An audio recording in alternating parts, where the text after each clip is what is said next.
علیکم اسٹوڈنٹس، آج 10th class کی اسلامیت کے بارے میں شروع کرتے ہیں کیونکہ اس کا پہلا سال ہے۔ نئی کتاب مارکیٹ میں آئی ہے، نیا نصاب بنایا گیا ہے 10ویں کلاس کا، پرانی اسلامیت کو کینسل کر دیا گیا۔ اب نئی اسلامیت کی کتاب لانچ کی گئی ہے، جو پچھلے سال 9th کلاس کے بچے تھے انہی کے لیے آج اس دفعہ یہ 10ویں کلاس کی ہے، تو آئی ہوپ آپ لوگوں کو سمجھ آئے گی۔ اس سے پہلے میں آپ سے کہوں گی کہ آپ چینل کو سبسکرائب کر دیا کریں، ویڈیو کو اگر پسند آئے تو لائک کر دیا کریں، تاکہ تھوڑی سی آپ لوگوں کی طرف سے یہ موٹیویشن مل جاتی ہے۔ تو جو محنت سے ویڈیو بنائی گئی ہوتی ہے آپ کے لیے، تو اس کے لیے تھوڑا سا ہمیں اس چیز کا موٹیویشن مل جاتی ہے۔ بہت شکریہ۔ چلیں ہم فرسٹ چیپٹر کی طرف اپنے چلتے ہیں۔ پہلا چیپٹر ہے حفاظت و تدوین حدیث دور اول، عہد نبوی صلی اللہ علیہ وسلم اور عہد صحابہ کرام رضی اللہ عنہ کے دور میں حدیث کو کیسے محفوظ کیا گیا۔ پہلے تو آپ کو یہ جاننا ہوگا کہ حدیث کس کو کہتے ہیں، تو پڑھتے ہیں نبی کریم صلی اللہ علیہ وسلم کی گفتگو اور عمل کو حدیث کہا جاتا ہے۔ ٹھیک، تو بات کیا ہے اس میں سمجھنے کی کہ نبی کریم خاتم النبیین صلی اللہ علیہ وسلم کی گفتگو، یعنی جو بھی بات آپ نے اپنی زبان المبارک سے ادا کی یا جو بھی کام آپ نے کر دکھایا، ان تمام چیزوں کو حدیث کہا جاتا ہے۔ آپ کے فرمان، جو آپ نے فرمان بولے اور جو آپ نے کام کر کے دکھائے، وہ تمام حدیث آتے ہیں۔ اور پھر ان حدیثوں کو کیسے محفوظ کیا گیا، ان حدیثوں کو کس کس دور میں محفوظ کیا گیا اور کنہوں نے محفوظ کیا گیا، اس چیپٹر میں بیسیکلی ہم وہ پڑھیں گے۔ تو آگے آپ کے فرمان کو حدیث قولی اور عمل کو حدیث فعلی کہتے ہیں۔ دیکھیں ایک ہی لائن کے اندر آپ کو 3 باتیں بتائی گئی ہیں۔ پہلی بات کہ نبی کریم خاتم النبیین صلی اللہ علیہ وسلم کی گفتگو اور عمل کو حدیث کہا جاتا ہے، ٹھیک ہے۔ اور آپ کے فرمان، یعنی کہ جو بات آپ نے اپنی زبان المبارک سے بولی ہے اس کو قولی عمل، قولی حدیث بولیں گے، یعنی قول کا مطلب بولنا ہوتا ہے یا کوئی بات کرنا، اور عمل جو آپ کام کر کے دکھاتے ہیں اس کو عمل کہتے ہیں، تو وہ آپ کی حدیث فعلی ہوتی ہے۔ یعنی کہ اگر آپ نے اردو کا گرامر پڑھی ہو تو فعل کس کو کہتے ہیں؟ کام کو، ٹھیک، تو فعلی، ٹھیک ہے۔ تو اب آپ کے فرمان کو حدیث قولی اور عمل کو حدیث فعلی کہتے ہیں، فعل کام کو کہتے ہیں۔ تو ایک لائن کے اندر 3 باتیں آپ کو پتہ چلی کہ نبی کریم صلی اللہ علیہ وسلم کی گفتگو اور عمل کو حدیث کہا جاتا ہے، آپ کے فرمان کو حدیث قولی اور عمل کو حدیث فعلی کہا جاتا ہے۔ آپ کے سامنے کسی صحابہ رضی اللہ عنہ نے عمل کیا ہو اور آپ نے صلی اللہ علیہ وآلہ وسلم نے اس پر خاموشی اختیار فرمائی ہو، اس کو حدیث تقریری کہا جاتا ہے، ٹھیک ہے۔ یعنی کہ آپ صلی اللہ علیہ وسلم کی حیات مبارکہ میں جو صحابہ کرام نے بھی عمل کیا آپ کے سامنے جو عمل کیا گیا، بات کو غور سے سمجھیے گا کہ یہ نہیں کہ آپ صلی اللہ علیہ وسلم کی زندگی میں انہوں نے کہیں بھی اپنے گھر بیٹھ کر یا کہیں بھی کوئی کام کر لیا، نو، آپ کے سامنے یا آپ کی کے علم میں لاتے ہوئے وہ کام کیا اور آپ نے اس پر خاموشی اختیار کی، تو اس کو کہتے ہیں حدیث تقریری۔ یہ دیکھیں اب پہلی بات میں کہ آپ کی گفتگو اور عمل کو حدیث کہا جاتا ہے، جو آپ کی گفتگو ہے اس کو حدیث قولی، اور جو آپ کا عمل ہے کام کرنے کا اس حدیث پہ، تو وہ اس کو کہتے ہیں حدیث فعلی۔ اور جو آپ صلی اللہ علیہ وسلم کے سامنے آپ کے صحابہ کرام صلی اللہ علیہ وسلم نے کیا ہو کوئی کام، تو اس کو حدیث تقریری کہا جاتا ہے۔ اور جس حدیث میں مفہوم اللہ کی طرف سے اور الفاظ نبی کریم خاتم النبیین صلی اللہ علیہ وسلم کے ہوں، اس کو حدیث قدسی کہا جاتا ہے۔ اب دیکھیں یہ جو حدیث قدسی ہے، قدس کہتے ہیں مقدس لفظ سے نکلا ہے، اور قدس کہتے ہیں بڑا یا قیمتی یا جو بہت مقدس لفظ ہو، ٹھیک ہے، مقدس چیز کو کہا جاتا ہے۔ اب یہاں بات غور سے دیکھیں کہ حدیث کا مفہوم یعنی ٹاپک اللہ کی طرف سے ہو آپ کو، اور آپ نے اسے ڈیفائن، اسے مزید اپنے الفاظوں میں کھول کر بیان کیا ہو، تو اس کو کہتے ہیں حدیث قدسی، ٹھیک ہے بچوں۔ تو یہ دیکھیں ایک ہی یہ 3 لائنوں کا جو یہ ایک پیراگراف ہے نا، تو اس میں آپ کو کتنی باتیں معلوم ہوئی۔ ایک بات یہ کہ آپ صلی اللہ علیہ وسلم کی عمل اور گفتگو کو حدیث کہا جاتا ہے، آپ کے فرمان کو حدیث قولی اور عمل کو حدیث فعلی کہتے ہیں، اور پھر آپ صلی اللہ علیہ وسلم کے سامنے صحابہ نے کوئی عمل کیا ہو اور آپ نے اس پر خاموشی اختیار فرمائی ہو، یعنی اسے آپ نے غلط نہ کہا ہو، خاموشی اختیار فرمائی ہو، تو آپ نے اس کو حدیث تقریری کہا جاتا ہے، کیونکہ وہ بھی آپ کے سامنے ہوا ہے۔ اس کے بعد جس حدیث میں مفہوم اللہ کی طرف سے ہو، یعنی بتایا حکم اللہ کی طرف سے آیا ہو اور آپ نے اسے مزید کھول کر لوگوں کو تفصیل کے ساتھ بیان کیا ہو، تو اسے حدیث قدسی کہتے ہیں۔ حدیث، حدیث قولی، حدیث فعلی، حدیث تقریری اور حدیث قدسی، یہ ان تین لائنوں میں آپ کو اس پہلے چھوٹے سے پیراگراف میں آپ کو یہ ڈیٹیل سے بتا دیا گیا ہے۔ اب آگے پڑھتے ہیں حدیث مبارکہ قرآن مجید کی تفسیر اور تشریح۔ حدیث بیسیکلی ہے کیا؟ اگر آپ کو نے یہ بات سنی ہو کہ کسی نے حضرت عائشہ رضی اللہ تعالی عنہا سے پوچھا کہ آپ صلی اللہ علیہ وسلم کا اخلاق کیسا ہے، تو تو حضرت عائشہ رضی اللہ تعالی عنہا نے فرمایا کہ آپ صلی اللہ علیہ وسلم قرآن مجید، آپ صلی اللہ علیہ وسلم کا اخلاق مکمل قرآن مجید کا عملی نمونہ ہے۔ ٹھیک ہے، تو اب یہاں دیکھیں یہاں ہم نے اوپر لائن میں پڑھا نا کہ آپ صلی اللہ علیہ وسلم کی گفتگو اور عمل کو حدیث کہا جاتا ہے، تو یہیں پر دیکھیں کہ احادیث مبارکہ جو ہے وہ قرآن مجید کی تفسیر اور تشریح ہے۔ آپ نے وہ ہم ہر عمل کر کے دکھایا جو ہمارے لیے سمجھنا قرآن سے، اکثر قرآن سے بات سب کو سمجھ نہیں آ رہی ہوتی، تو ہم اس کو سمجھنے کے لیے تفسیر کا استعمال کرتے ہیں، تشریح کا استعمال کرتے ہیں۔ تو احادیث مبارکہ میں آپ کو قرآن مجید کی تفسیر اور تشریح ہیں بیسیکلی۔ تو نبی کریم خاتم النبیین صلی اللہ علیہ وسلم کی اطاعت اور اتباع کا اللہ تعالیٰ نے خود ارشاد فرمایا۔ اگلی بات کیا کہی جا رہی ہے کہ نبی کریم خاتم النبیین صلی اللہ علیہ وسلم کی اطاعت اور اتباع، دو باتیں دیکھیں، اتباع اور اطاعت کا اللہ تعالیٰ نے خود حکم فرمایا قرآن مجید میں۔ نبی کریم صلی اللہ علیہ وسلم معلم انسانیت بن کر تشریف لائے۔ اللہ تعالیٰ نے پوری انسانیت کے لیے آپ صلی اللہ علیہ وسلم کو رہتی دنیا تک، قیامت تک کے آنے والے انسانوں، نہ صرف مسلمانوں بلکہ انسانوں، یہاں لفظ دیکھیں مسلمان نہیں، انسانیت کا لفظ استعمال کیا گیا، یعنی اللہ تعالیٰ نے آپ صلی اللہ علیہ وسلم کو ایک مخصوص قوم کی طرف نہیں بھیجا بنا کر نبی، اللہ تعالیٰ نے آپ صلی اللہ علیہ وسلم کو تمام آنے والی انسانوں کے لیے، قیامت تک آنے والے تمام انسانوں کے لیے رحمت للعالمین بنا کے بھیجا۔ ٹھیک ہے، تو اور آپ معلم، نبی کریم صلی اللہ علیہ وسلم معلم انسانیت بن کے تشریف لائے، اور معاملات زندگی میں احادیث مبارکہ کے بغیر ایک مسلمان کا گزارا ممکن ہی نہیں۔ اگر آپ چاہتے ہیں بچوں کے ایک اچھے مسلمان بن کر زندگی گزاریں تو اس کے لیے بہتر ہوگا کہ ہمیں حدیث کا پورا نالج ہو، اور حدیث کے ترجمے سے ہم واقف ہوں، رسول اللہ صلی اللہ علیہ وسلم کی زندگی کے ہر عمل سے ہمیں واقفیت حاصل ہونی چاہیے، تبھی ہم لوگ اس کو بہت اچھے سے اپنی زندگی کو گزار سکتے ہیں اور اللہ تعالیٰ اور اس کے رسول کی نظروں میں ایک اچھے مسلمان بن سکتے ہیں۔ ٹھیک ہے بچوں، تو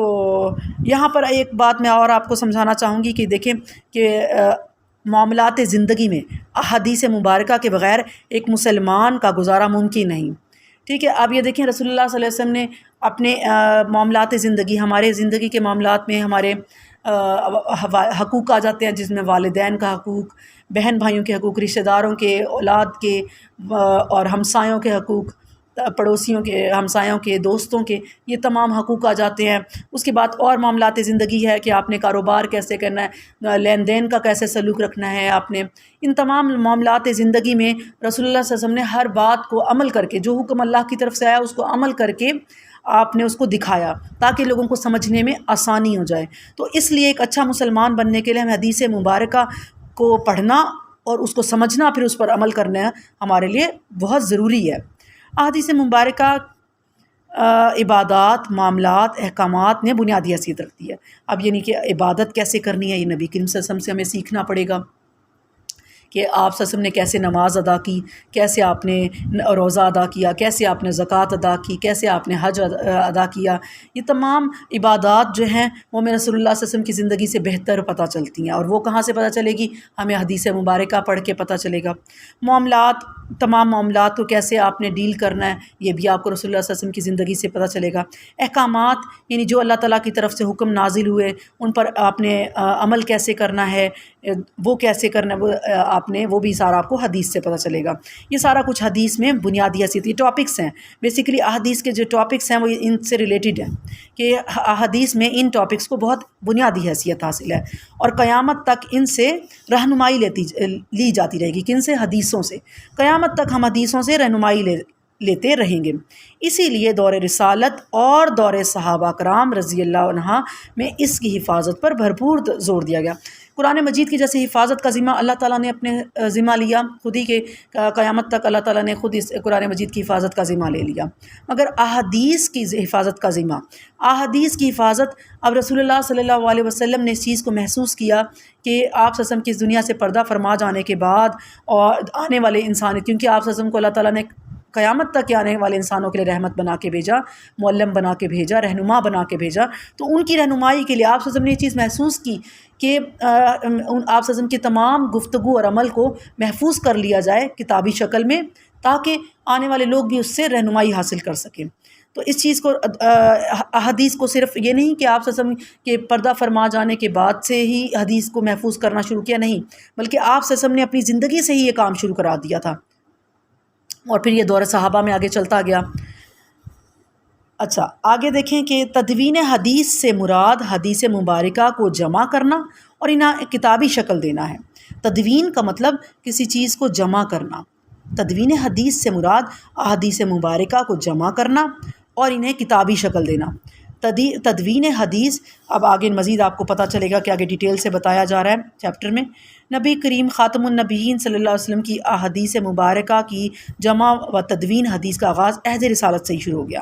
ابھی جیسے میں نے آپ کو بتایا کہ آپ صلی اللہ علیہ وسلم کی زندگی میں ہی، حیات مبارکہ میں ہی حدیثوں کو جمع کر کے کتابی شکل میں لکھنے کا عمل شروع ہو گیا تھا۔ حدیث کی جمع و تدوین میں خود نبی کریم صلی اللہ علیہ وسلم کی سرپرستی میں کی جاتی ہے اور رضامندی میں۔ آپ خود بتاتے، لکھنے والے کو گائیڈ کرتے، کاتب کو، کہ آپ نے کیسے اس حدیث کو لکھنا ہے اور اس کو کس جگہ پر رکھنا ہے اور اس کے معاملات کیا ہیں، اس کی تفسیر بھی ساتھ لکھوا دیتے کہ یہ کس معاملے پر، کس بنا پر کہی گئی، کون سا واقعہ پیش آیا، کس وجہ سے یہ حدیث لکھی گئی، ٹھیک ہے۔ نبی کریم صلی اللہ علیہ وسلم خود بھی اس بات کو پسند فرماتے کہ آپ کی بات کو سنا جائے، ذہن نشین کیا جائے اور پھر محفوظ کر لیا جائے۔ دیکھیں 3 باتیں ہیں، سنا جائے، پھر اس کو ذہن نشین یعنی یاد کر لیا جائے، اور پھر لکھ کر محفوظ کر لیا جائے۔ اسی وجہ سے آپ صلی اللہ علیہ وسلم خاتم النبیین صلی اللہ علیہ وسلم ٹھہر ٹھہر کے گفتگو فرماتے۔ اب دیکھیے جیسے ڈکٹیشن کر رہے ہوں ہم لوگ، اسٹوڈنٹس کو کروا رہے ہیں، اگر آپ تیز تیز بولتے جائیں گے تو لکھنے، آپ کسی کو بھی ڈکٹیشن نہیں، آپ کسی کو بھی کچھ لکھوا رہے ہیں اور آپ وہ رائٹ کر رہے ہیں، آپ تیز تیز بولتے جائیں گے تو لکھنے والا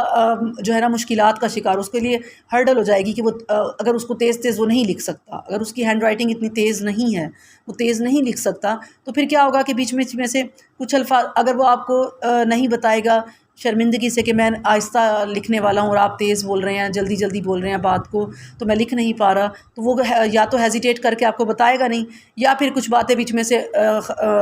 حفظ کر لے گا اور وہ مس ہو جائیں گی باتیں۔ تو پھر اس لیے آپ صلی اللہ علیہ وسلم کیا کرتے، بہت ٹھہر ٹھہر کے گفتگو فرماتے، آہستہ آہستہ، تاکہ لکھنے والے کو کوئی پریشانی نہ ہو، تاکہ سامنے والا اس کو اچھی طرح، جو سن رہے ہیں، جو لکھ نہیں سکتے، وہ اچھی طرح سمجھ لیں اور یاد کر لیں، اور لکھنے والا بھی اس کو آرام سے لکھ لے۔ بعض اوقات آپ خاتم النبیین صلی اللہ علیہ وسلم 3 بار اپنی بات دہراتے تاکہ مخاطب کے ذہن میں بیٹھ جائے، ٹھیک ہے۔ تو اسٹوڈنٹس اس چیز کو ذہن میں رکھا کریں، کسی بھی بات کو اگر آپ توجہ سے سنتے ہیں تو خود بخود ذہن میں نقش ہو جاتی ہے، تو اس لیے جب بھی علم کی بات کی جا رہی ہو تو اس کو توجہ سے سنا کریں، تاکہ وہ آپ کے لیے آپ کے ذہن نشین ہو جائے۔ نبی کریم صلی اللہ علیہ وسلم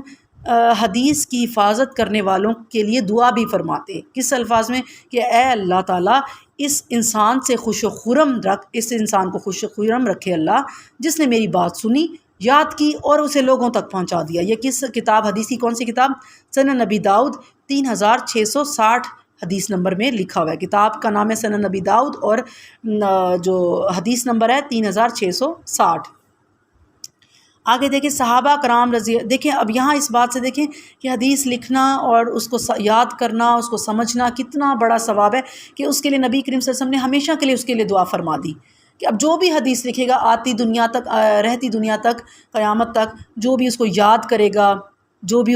کرے گا، آگے لوگوں تک اس کو پہنچائے گا، تو اس کے لیے آپ صلی اللہ علیہ وسلم نے دعا فرما دی کہ اے اللہ تو اس انسان سے خوش ہو جا جس نے میری بات سنی، اسے یاد کیا اور اسے آگے لوگوں تک پہنچایا، ٹھیک ہے۔